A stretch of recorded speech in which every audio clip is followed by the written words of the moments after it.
अस्सलाम वालेकुम नाजरीन। प्रोग्राम आज पाकिस्तान के साथ आपने देखा कि काफ़ी अरसे से इस तरह की अफवाहें गर्दिश कर रही हैं कि पाकिस्तान किसी ऐसी साजिश का शिकार है कि हो सकता है पाकिस्तान टूट जाए। कोई कुछ कह रहा है, कुछ कह रहा है।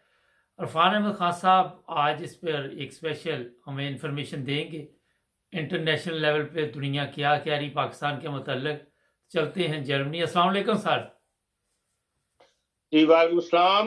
खान साहब, आज आप बताना चाह रहे हैं कि इंटरनेशनल लेवल पर क्या चल रहा है पाकिस्तान के बारे में हमारे नाजरीन को, ताकि पता चले कि हम कहाँ पहुंच चुके हैं। देखें मार्क साहब, आप रोज मुख्तलिफ लोगों के साथ ये प्रोग्राम करते हैं पाकिस्तान के, इसलिए कि जाहिर है कि हर पाकिस्तानी जो है वो फिक्रमंद है हालात के जी। जो कुछ मुल्क में हो रहा है। जिस तरह मुल्क अफरा तफरी का शिकार हो रहा है और वो जाहिर है उससे मुल्क कमजोर होता चला जा रहा है और उस हर बंदा अपनी जगह बेचैन है। मुल्क के अंदर खाने पीने को लोगों की स्तात खत्म हो रही है, कुव्वत खरीद खत्म हो रही है, मुल्क की करेंसी जो वो गिरती चली आ रही है, इसका कहीं एंड भी होगा या नहीं होगा, जी। ये हर बंदा इस लिहाज से फिक्रमंद है। तो पाकिस्तान के बारे में दुनिया क्या कहती है ये हमारे अखबारात नहीं बताते, या हमारे ना सियासतदान बताते हैं, ना हमारा मीडिया इस तरफ तवज्जो करता है कि भाई दुनिया हमारे बारे में जो कहती है वो हम अपने आवाम को बताएं। जी। दुनिया एक अरसे से ये कह रही है कि पाकिस्तान एक साजिश का शिकार हो रहा है हम्म। और पाकिस्तान को जो लोग कमजोर करना चाहते हैं वो पाकिस्तान को मुख्तलिफ तरीकों से इस तरीके से घेर रहे हैं कि जिसकी समझ ना पाकिस्तान के सियासतदानों को है, ना पाकिस्तान की फौज को है, ना अवाम को है। जी। और पाकिस्तान में क्योंकि ताकत का सरचश्मा जो है वो इस्टेब्लिशमेंट ही है, इसलिए वो कहते हैं कि इस्टेब्लिशमेंट के साथ उन्होंने ताल्लुकात बना के और स्टैब्लिशमेंट को ऐसे रास्ते पर डाल दिया है कि वो जिसका नतीजा ये निकला है कि मुल्क बिल्कुल ही अब जिसे कहना चाहिए घुटनों तक जो है वो झुक गया हुआ है। जी। और वो वजह ये बताते हैं कि जो सिपिक का मामला था उसको नाकाम बनाने के लिए ताकतें जो थी, खसूसन अमेरिका, उसने इसको नापसंद किया था। पाकिस्तान ने जो सिपिक के साथ वादा किया था या सिपिक की जो स्कीम शुरू की थी, और उसको नाकाम बनाने के लिए उनके लिए जरूरी था कि वो पहले मुल्क में जो है अदम इस्तेकाम पैदा करते हम्म। कि मुल्क में एक अफरा तफरी का या सियासतदानों के दरमियान हुकूमत को दूसरी तरफ मसरूफ कर देते तो उसे ये फुर्सत ही न मिलती कि भाई चीन के साथ जो हमने एक मुआहदा किया है जिसकी हमने किस्तें देनी है, तो क्योंकि सारा सरमाया तो चीन का लगा हुआ है। जी। हम तो सिर्फ कर्जा ले रहे हैं चीन से, जो कोई भी इन्वेस्टमेंट कर रहा है वो चीन कर रहा है, चाहे वो कर्जे की सूरत में कर रहा है। तो हम्म। वो यही कहते हैं कि अब जो वो असल गोल उनका वो था और मुल्क में अदम इस्तेकाम पैदा करके अब उन्होंने वो दूसरा गोल भी हासिल कर लिया है। हम्म। और उसकी मिसाल वो ये देते हैं कि ये कभी भी नहीं हुआ कि किसी भी इंटरनेशनल समिट के दौरान अगर चीन और पाकिस्तान के वजीर खारजा आपस में वहां मौजूद हो तो उनकी मुलाकात ना हो। हम्म। और म्यूनिख में ये हुआ है जो 3 दिन कॉन्फ्रेंस है, सिक्योरिटी कॉन्फ्रेंस, कि हमारे वजीर खारजा भी थे, चीन के वजीर खारजा भी थे, वो दुनिया जहान के लोगों से मिलते रहे हैं और उन्होंने पाकिस्तान के वजीर खारजा को इग्नोर किया है और बिलावल से मुलाकात नहीं की। हम्म। इसकी एक बड़ी वो वजह ये बताते हैं कि चीन अब पाकिस्तान से पीछे हट रहा है और वो इस बात को भांप गया है कि ये पाकिस्तान जो है दूसरी ताकतों का शिकार होके हमें जो है इन्होंने खराब किया, हमारी तमाम तर इन्वेस्टमेंट जो है जिसके वापसी का टाइम आया हुआ है और वो 1 साल हो गया, पेमेंटें वापस नहीं आ रही। हम चले उसको एक्सटेंड कर रहे थे, इंतजार कर रहे थे कि किसी वक्त जो है ये पेमेंटें शुरू हो जाएंगी, लेकिन मुल्क को जिस तरह अदम इस्तेकाम का शिकार कर दिया है, माशी दबाव में ले आया है आलमी ताकतें, उसमें पाकिस्तान ने चीन का साथ नहीं दिया। जो चीन ने उसको समझाने की कोशिश की थी उसकी तरफ नहीं गया, बल्कि वो कहते हैं आलमी ताकतों का उन्होंने साथ दिया है और उसका रिजल्ट ये है कि अब बिल्कुल ही मुल्क जो है वो हाथों से जाता उनके नजर आ रहा है। और वो ये कहते हैं कि पहली बात तो ये है कि भाई अदम इस्तेकाम का शिकार करना था वो हो गया है पाकिस्तान के अंदर, अब कोई इदारा भी प्रॉपर तौर पर काम नहीं कर रहा हम्म। और सियासतदान जो है वो आपस में लड़ रहे हैं। सियासतदानों की लड़ाई जब चल ही रही थी कि अब यह है कि जो अदलिया है उन वो लड़ाई वहां तक पहुंच गई है। ये तमाम बातें जो है मुल्क में अफरा तफरी का शिकार होता है मुल्क और मुल्क अदर कम होता है। चीन के साथ जो रवाबत में थी उसमें जो सीपेक था उस वो कहते हैं कि उसमें तकरीबन अब काम जो है वो बंद हुआ है और दुनिया के मालियाती इदारों ने पाकिस्तान पर ही पाबंदी लगा दी है कि जो उनसे इमदाद मिलेगी यानी आलमी मालियाती इदारों से या पेरिस क्लब के जो मेंबर हैं उससे मिलने वाली इमदाद या कर्ज वो चीन के कर्ज वापस करने में इस्तेमाल नहीं होगी। ये उन्होंने पाकिस्तान से लिखवा लिया है, इसलिए चीन को भी उन्होंने खाली हाथ कर दिया कि उन्हें अभी मजीद इंतजार करना पड़ेगा। फिर जो बिलावल की मुलाकात नहीं हुई उसको बड़ा हाईलाइट किया गया है इंटरनेशनल पॉलिटिक्स के अंदर कि भाई फिर वो कहते हैं कि जब से चीन के सफीर मिस्टर नोंग रोंग अपनी मुद्दत पूरी करके वापस गए थे चीन ने पाकिस्तान में अपना सफीर नामजद नहीं किया। वो कहते हैं कई महीने हो गए अब उनको वापस गए हुए और अभी तक चीन का पाकिस्तान में कोई सफीर मौजूद नहीं है। फिर वो बताते हैं कि 15 फरवरी से इस्लामाबाद में जो चीन का सफारत खाना है उसने कौंसल सर्विस जो है बंद कर दी है और सफारती तल्लुकात जो है बहुत महदूद कर दिए हैं पाकिस्तान के साथ। इसी तरह चीन ने अब तक पाकिस्तान की मदद की थी। जो बम्बे में अटैक हुआ था उसमें एक दहशतगर्द था मोइन लखवी और उसको इंडिया का सबूत करने के लिए जो सलामती काउंसिल में करारदाद पेश होती थी उसको चीन अब तक वीटो करता था और अब आलमी मीडिया ये कह रहा है कि उससे चीन ने जो हाथ उठा लिए और पाकिस्तान को बता दिया कि अब ऐसी करारदाद आई तो हम वीटो का हक इस्तेमाल नहीं करेंगे। इसी तरह गिलगित और गवादर के दरमियान जो चीनी इंजीनियर्स मारे गए थे उनके लिए एक डिवीजन फौज हमारी जो है उनकी हिफाजत पर लगाई गई थी। उसके जानने में चाइना ने जो है वो कहता है वो बहुत ही डिसअपॉइंट हुए हैं हम, बहुत ही नॉन सीरियस और नॉन प्रोफेशनल जो है ना वो एटीट्यूड है पाकिस्तानी आर्मी का। हमारी पाकिस्तान आर्मी का लफ्ज़ इस्तेमाल नहीं किया, सिक्योरिटी फोर्सेस का। वो कहते हैं बड़ा ही नॉन सीरियस और नॉन प्रोफेशनल एटीट्यूड है पाकिस्तान की सिक्योरिटी फोर्सेस का हमारे सीनियर्स की हिफाजत के ऊपर, इसलिए हमने काम बंद किया हुआ है। इंजीनियर जो है वो वापस कर दिए हैं। इसी तरह जो इमरान खान है उनको विंटर ओलंपिक चीन ने बुलाया था और उनको ये सारी बात समझाई थी कि भाई ये जो बड़ा वार्म वेलकम किया गया और उनको ये बताया गया कि जो अब तक आपने देख लिया है कि अमेरिका ने आपकी मदद नहीं की, हम जो नया ब्लॉक बना रहे हैं जिसमें चीन, रूस, ईरान, तुर्की और पाकिस्तान हो, ये 5 बड़ी आबादी के मुल्क हैं और ताकतवर मुल्क हैं। हम अपना एक ब्लॉक बनाना चाहते हैं, उसमें हम चाहते हैं कि पाकिस्तान हमारा साथ दे।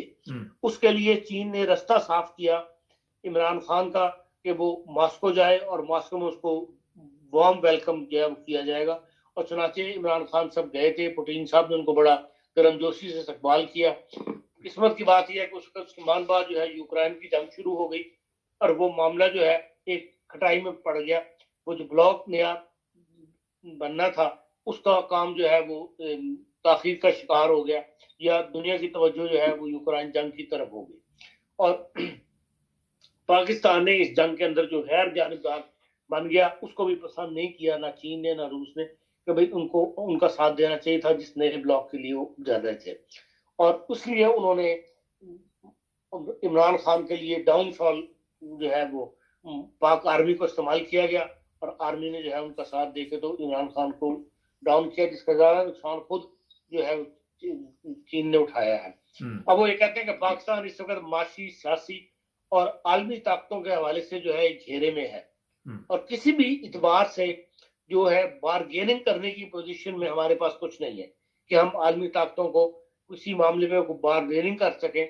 हम इस पोजीशन में नहीं है कि हर तरफ से हम नाकामी का मुंह देख रहे हैं और सिवाय इसके कि पाकिस्तान हर मामले में अब आलमी इदारों के आगे या आलमी ताकतों के आगे या बड़े ममालिक जो है उनके आगे जो है वो सिलेंडर करता चला जाए और कोई दूसरा रास्ता नहीं बचा। वो कहते हैं वो इकॉनमी कोलैप्स कर चुकी है, दहशतगर्दी जो है वो रोज बरोज बढ़ रही है और हुकूमत के जो रियासती इदारे हैं, जो हुकूमत है वो रियासती अमूर की जो सर अंजामदही है उसमें जो है नाकाम हो चुकी है और नजर आ रहा है कि भाई कानून है मुल्क में, अफरा तफरी है, स्टेट फेल की तरफ जो है वो लोग बढ़ रहा है और लोगों का एतमाद जो है वो हुकूमत पर खत्म कर रहा है और यही बड़ी ताकतों की एक जो एक स्कीम थी, जो वो अपना जो भी वो खेल पाकिस्तान के साथ खेलना चाहते हैं, उसमें वो यही चाहते थे कि ऐसी मंजिल आ जाए कि लोगों का एतमाद जो है वो अपनी हुकूमत पर खत्म हो जाए और उसमें उनको कामयाबी बनती है। अब वो कहते हैं कि नजर ये आ रहा है कि मुस्तकबिल के अंदर जो वोट की ताकत है उसकी बजाय बुलेट को ताकत हासिल होगी। ये तो नहीं लिखते वो कभी फौज आ जाएगी, ये फौज का मार्शल आ जाएगा, लेकिन उन्होंने वर्ड इस्तेमाल किया। वो ये कहते हैं कि वोट की बजाय बुलेट की जो है उसकी ताकत इस्तेमाल होगी और आइन जो है उसकी ताकत जो है, आइन की ताकत जो है वो गन का जो बैरल होता है उसमें मुंतकिल हो जाएगी। ये वाज़ेह इशारे जो है बड़ी ताकतों ने अब देने शुरू कर दी है, मीडिया ने, इंटरनेशनल मीडिया ने जो है वो देनी चाहिए है। और उनका वज़ीर-ए-आज़म का किरदार जो है वो बिल्कुल एक डंकी का मंकी का किरदार जो है वो अदा करेगा और मालियाती इदारे जो हैं उनका हाथ जो है हर वक्त पाकिस्तान की गर्दन पर रहेगा और पाकिस्तान मजबूर होकर आलमी इदारों की ही बात मानने पर मजबूर होगा।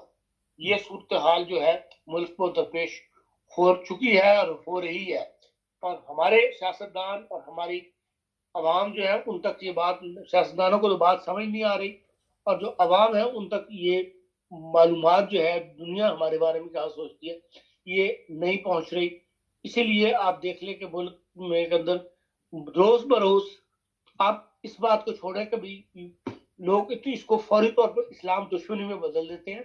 इसको हकीकत की नजरों से देखना चाहिए कि जो कुछ आलमी ताकतें लिख रही हैं क्या वाकई उसी स्टेप बाय स्टेप पाकिस्तान में वही हालात नहीं हो रहे और उसका हल निकालना भी पाकिस्तान के अवाम और हुकूमत का ही काम है, पाकिस्तान के दानिशवरों का काम है।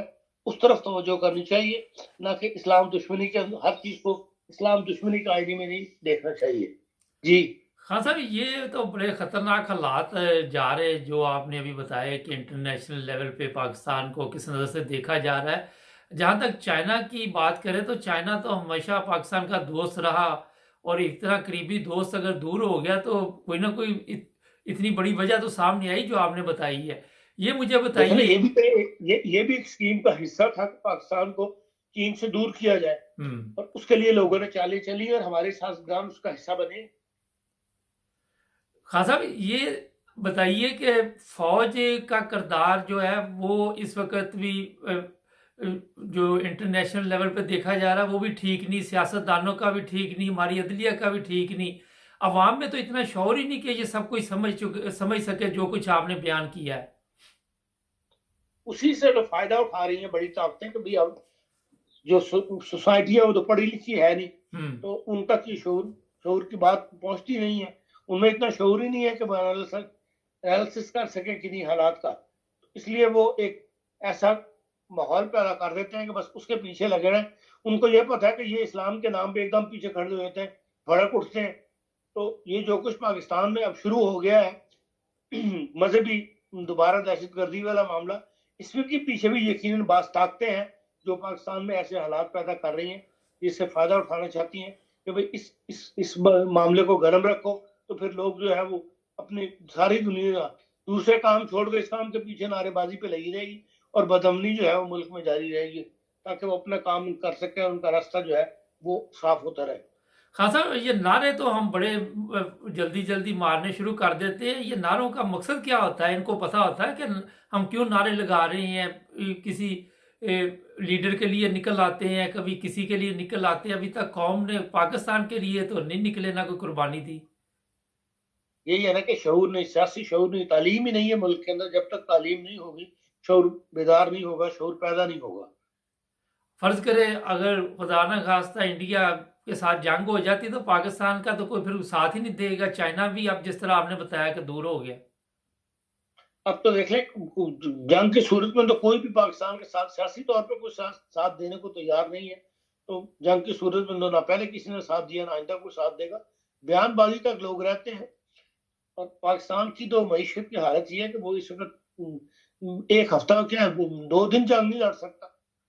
बगैर जंग के सरवाइव करना मुश्किल हुआ है। तो खुदा ना खास्ता जंग लग गया तो खुदा ना करे कि वो दिन आए कि पाकिस्तान का किसी के साथ झगड़ा ऐसा जंग में बदल जाए, वरना पाकिस्तान को सरवाइव करना मुश्किल हो जाएगा जो हालात हैं। लेकिन खान साहब, खुदा ना करे मगर दुश्मन की तो नजर होती है ना कि ये किस हालात में जा रहे हैं और हम कब फायदा उठा सकते हैं। जाहिर है दुश्मन तो जाहिर दुश्मन है, उसने तो अपनी उसकी तो पॉलिसी यही होती है कि भाई अपने दुश्मन को ज़ेर करना। तो बिल्कुल। वो तो ज़ेर करने के पीछे लगा हुआ है, और उसको रास्ते जो है हम खुद हमारे सियासतदान और हमारे अवाम मुहैया कर रहे हैं।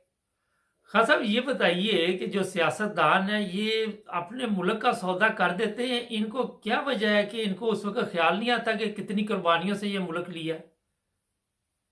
बस यही है, कुर्बानी उन्होंने दी, अवाम ने दी है, उन्होंने तो इस मुल्क से फायदा ही उठाया है। हम्म। कोई भी एक भी सियासतदान ऐसा नहीं है जिसकी जो माली हालात उसके खानदान की जो 47 में थी, आज वो कहां से कहां पहुंचे हुए हैं। खान इसलिए वो तो अपना मफाद देखते हैं, मुल्क का मफाद नहीं देखते। अगर मुल्क का मफाद देखने वाले होते तो मुल्क इन हालात में ना खेल रहा होता। खान साहब, ये कल सदर पाकिस्तान ने ऐलान किया है कि 9 अप्रैल को इलेक्शन होंगे, तो उस पर अब कहा जा रहा है अदालत में जाया जाएगा। तो आप क्या समझते हैं कि ये इलेक्शन करवाना ही नहीं चाहते, ये क्या वजह है। नहीं देखें, जो 90 दिन के अंदर बेसिकली तो इलेक्शन होने चाहिए, हम्म। और जो कौम जो इत्तेहाद बना हुआ है इस वक्त 17 जो जिस वक्त बरसर इक़्तिदार है, उनको हालात सूट नहीं करते कि भाई अब वो आइन की पासदारी नहीं कर रहे, आइन की तरफ नहीं देख रहे, अपने हालात को देख रहे हैं कि भाई जिस कदर IMF की वजह से मुल्क में महंगात हुई हुई है, एक तो जनरल दुनिया के अंदर महंगात हुई हुई है यूक्रेन वार के बाद, और जो कुछ दुनिया फेस कर रही है वो पाकिस्तान भी फेस कर रहा था, ऊपर से हमारे पास मुल्क चलाने के लिए पैसे नहीं है। तो जाहिर है कि उससे जो IMF की शराइत है उसमें पाकिस्तान के अंदर महंगात बहुत बढ़ गई है। खान साहब, ये बताइए कि अगर उनको 10 साल तक वर्थ ना करे इलेक्शन, तो 10 साल तक इसी तरह खज्जल खराब करते रहेंगे कौम को। नहीं, इसका कोई ना कोई मुतबादल हाल तो मुल्क को निकालना पड़ेगा। 10 साल तो, 1 साल सरवाइव करना मुश्किल हो रहा है, तो इलेक्शन तो बाहर होने चाहिए। चाहे उसके लिए आलमी इदारों से इमदाद लें कि भाई मदद के तौर पर, ना कर्ज के तौर पर। और मुमकिन है कि आलमी इदारे इस वक्त ना मदद कर रहे हो पाकिस्तान की, वहां भी जो गेम चल रही है उसमें वो ना मदद करें और अपनी मर्जी की हुकूमत चाहते हो, तो बाहर इलेक्शन तो होने चाहिए। लेकिन अगर इलेक्शन नहीं होते तो फिर यह कोई ना कोई मुतवादिल इसका सुप्रीम कोर्ट की मदद से ही उसका रास्ता पैदा किया जा सकता है। कोई टेक्नोक्रेट की गवर्नमेंट बना लीजिए आर्जी तौर पर, जब तक मुल्क अपने पैरों पर खड़ा नहीं होता। 2 साल लगे, 3 साल लगे, जिस तरह बांग्लादेश ने किया और मुल्कों ने भी किया है, ये ऐसी कोई बात नहीं है। बहरहाल मुल्क को चलाना है, मुल्क को कायम रखना है, उसके अंदर कोई ना कोई मुतवादिल रास्ता तो तलाश करना पड़ेगा। हाँ साहब, एटमी सासे जो हालात आप बता रहे हैं, कोई महफूज हैं कि ये सिर्फ आके हमें बताते ही हैं कि हम हमारे एटमी सासे महफूज है और दुश्मन का मुंह तोड़ जवाब देखिए, देंगे। इसके ऊपर भी अब बहस शुरू हो चुकी है। हम्म। आपने भी वो वीडियोस देखी होंगी कि पाकिस्तान जो है वो अपने इदारे जो थे शुरू में असासे गिरवी रख रहा था और कर्जे ले रहा था। जैसे इस्लामाबाद का एयरपोर्ट शायद किसी को दे दिया उन्होंने, इसी तरह और बहुत सारे एयरपोर्ट्स को वो रखवा रहे हैं ताकि पैसे लेके तो अपना मुल्क चला सके। तो जब हालात ये हो जाएंगे तो लाजमी किसी न किसी ने ये भी फोर्स लॉक दे दिया होगा कि जी आप एटमी असासे से फरोख्त कर दें और इतने पैसे हमसे ले लें। पाकिस्तान के जो एटमी असासे हैं उनको अपने कब्जे में लेने के लिए बड़ी ताकतें ये कर सकती हैं कि भाई वो जब मुल्क चलाने को, खाने को पैसा नहीं होगा, मुल्क कायम रखना मुश्किल हो जाएगा, उस वक्त फिर आप मजबूर हो जाएंगे, हाँ जी आप अपने एटमी असासे फरोख्त कर दें। और टेक्नोलॉजी तो फरोख्त नहीं कर रहे हैं ना, जो बने हुए हैं उनको हम फरोख्त कर दें। या बड़ी ताकतों की एक चाल ये भी हो सकती है, किसी एक मुल्क को पाकिस्तान से एटमी असासे बिकवा दें और उसके बाद फिर पाबंदी लगा दें पाकिस्तान के ऊपर कि जी ये देखें इन्होंने फलाने मुल्क को एटमी असासे फरोख्त किए, यूनाइटेड नेशन के फलाने कानून की खिलाफ वर्जी की है, इसलिए इनको पाबंदी लगाई जाती है कि इन पाबंदियों का इनको सामना करना पड़ेगा। तो उसको हो सकता है कि उसके तहत ये फिर एटमी असासे उठा के ले जाएंगे, कोई ना कोई डील। असल में बात तो यही है कि जो बड़ी ताकतें हैं एक असल में इसी बात के पीछे पड़ी हुई है कि पाकिस्तान से एटमी असासे जो है वो वापस हासिल कर लिए जाए। खान साहब, इसीलिए आखिर दहशतगर्दी को बढ़ावा दी जाती है ताकि कहा जा सके कि ये दहशतगर्दों का मुल्क है, यहाँ एटमी असासे जो है महफूज नहीं है, तो इनसे ले लिए जाए। खान साहब, आखिर बस ये बताइए, आपकी इंटरनेशनल मीडिया पे भी काफ़ी नज़र है, सदर जो अमेरिकन है वो अचानक यूक्रेन पहुंच गए, आप किस नजर से इसे देखते हैं? देखिए, यूक्रेन को लिए जो कुछ इमदाद वो कर सकते हैं। बहरहाल रशिया का खतरा मौजूद है, इसलिए यूक्रेन को अपने हाथ में रखना चाहती हैं मगरबी ताकतें। तो बाकी ममालिक के अंदर तो डेमोक्रेटिक कंट्री है, चाहे वो अमेरिका हो चाहे वो यूरोप के मुल्क हो, वहां फैसला करने से पहले 4 बंदों से राय ली जाती है। लेकिन रशिया के अंदर क्योंकि निज़ाम ऐसा है कि एक पुतिन की बात चलती है, उसके आगे कोई बोलता नहीं है, वहां की वन पार्टी हुकूमत है। तो इस लिहाज से खतरा तो उनको हरकत मौजूद रहता है कि रशिया किसी का दिमाग फिर जाए पुतिन का, और यूरोप उससे गैर महफूज हो जाए या अमेरिका गैर महफूज है। इसलिए बहरहाल वो चाहते हैं कि उसके सर के ऊपर वो नेटो जो है उसके रशिया के इर्द गिर्द ममालिक जितने भी ममालिक हैं वो नेटो के मेंबर बने, और उनको फिर रशिया अमेरिका मजबूत करेगा ताकि रशिया का खौफ जो है उसको दबा के रखा जाए। तो इस लिहाज से पुतिन जो है वो इतना होने के बावजूद मुल्क तबाह हो गया, और उनको ऐसा बंदा मिला हुआ है जो उनका साथ दे रहा है, और उसको वो मजबूत करेंगे और मुल्क को दोबारा खड़ा करेंगे। लगता है यही है कि एक मुस्तकिल जो बदअमनी का ठिकाना जो है वो यूक्रेन बन के रह जाएगा। चले, बहुत शुक्रिया खान साहब का। नाज़रीन, पाकिस्तान के जो हालात है अभी खौफनाक हालात आप इसको कह सकते हैं, बयान किए गए हमारे सियासतदान सुबह से शाम तक आप देखते हैं वो मौला जाट नूरी नाथ बने होते हैं, उनको कोई अवाम की फ़िक्र नहीं। वो समझते कि हम इस तरह के डायलॉग लगाएंगे कि लोगों को मुतासर करेंगे। ना किसी को मुल्क की फ़िक्र है, ना किसी को कौम की फ़िक्र है, ना किसी को ये फ़िक्र है कि हमारा जो म्यार है इंटरनेशनल लेवल पे वो ज़ीरो होता गया है। वज़ीर ख़ारजा वो इतनी उनमें उसमें अकल नहीं है, उसमें शऊर नहीं है, समझ नहीं है, मुल्क के हालात किस तरफ जा रहे हैं किसी को इल्म नहीं है। अब जिस तरह इन्होंने पाकिस्तान के साथ सलूक किया हुआ, वो एक लतीफ़ा था, मैं पूरा तो नहीं सुनाऊंगा, कि वो कहता मैं वैसे तो नहीं सी मरना, मैंने उन्होंने बन के मारे। वैसे तो पाकिस्तान ने ख़त्म नहीं होना था, मगर इन सब ने ऐसा सलूक किया पाकिस्तान के साथ आप सबके सामने। और जो मीडिया पाकिस्तान की, अफसोस उस पर है कि वो भी जो ठीक खबरें हैं वो आवाम तक नहीं पहुँचाती। जिस तरह खान साहब ने बताया कि सबसे बड़ी बदकिस्मती हमारी आवाम में तालीम नहीं है, शऊर नहीं है, समझ नहीं है, अक्ल नहीं है। नारे लगा देते, कई लोग हैं इस्लाम के नाम पे नारे लगा रहे हैं, इस्लाम को वो समझते नहीं, दीन को समझते नहीं, इंसानियत को समझते नहीं, मगर सिर्फ नारों से मसले हल नहीं होते। किसी मुल्क के भी ये मसले नारों से हल नहीं होते। आप यूरोप में जो लोग रहते हैं, यहाँ पे आपके इल्म में ये लोग कोई नारे नहीं लगाते मगर तरक्की कर रहे। हम समझते हैं हमने नारा लगा लिया तो इसी से हमारी तरक्की होगी। अभी भी सोचिए और हमारे चैनल को सब्सक्राइब करें, जुड़े रहे हमारे साथ ताकि और भी प्रोग्राम देख सकें।